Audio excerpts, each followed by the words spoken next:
After receiving God's laws at Mount Sinai, the Israelites prepared to leave the mountain and journey towards the Promised Land. To organize the nation, God told Moses to take a census, counting all the men able to fight. The tribes were arranged around the tabernacle like an orderly camp, with God dwelling in the very center. The journey began with hope. Trumpets sounded, the cloud of God's presence lifted, and the people set out across the wilderness. But the hardships of travel soon made them restless. They complained about their food, wishing for the comforts of Egypt. God sent quail to feed them, but also disciplined them for their grumbling. Even Moses grew weary, and God provided 70 elders to help him carry the burdens of leadership. Yet trouble arose within his own family when Miriam and Aaron spoke against him. God defended Moses, and Miriam was struck with leprosy until Moses prayed for her healing. At last, the people reached the border of the land God had promised. 12 spies were sent to explore it. They returned saying the land was rich and beautiful, flowing with milk and honey. But 10 of them also spread fear about the giants who lived there. Only Joshua and Caleb trusted that God would give them victory.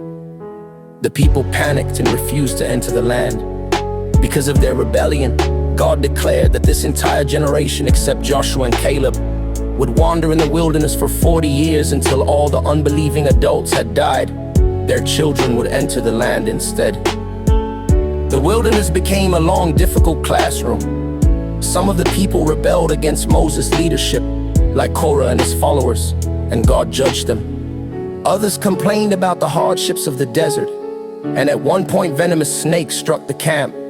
When the people repented, God told Moses to raise a bronze serpent on a pole. Anyone who looked at it would live. Despite their failures, God continued guiding them. As the new generation grew up, the Israelites moved closer to the Promised Land. Foreign kings worried about Israel's presence. One king, Balak of Moab, hired a prophet named Balaam to curse them. But each time Balaam tried, God forced him to speak blessings instead. Near the end of the journey, Moses made a serious mistake when the people complained about water again.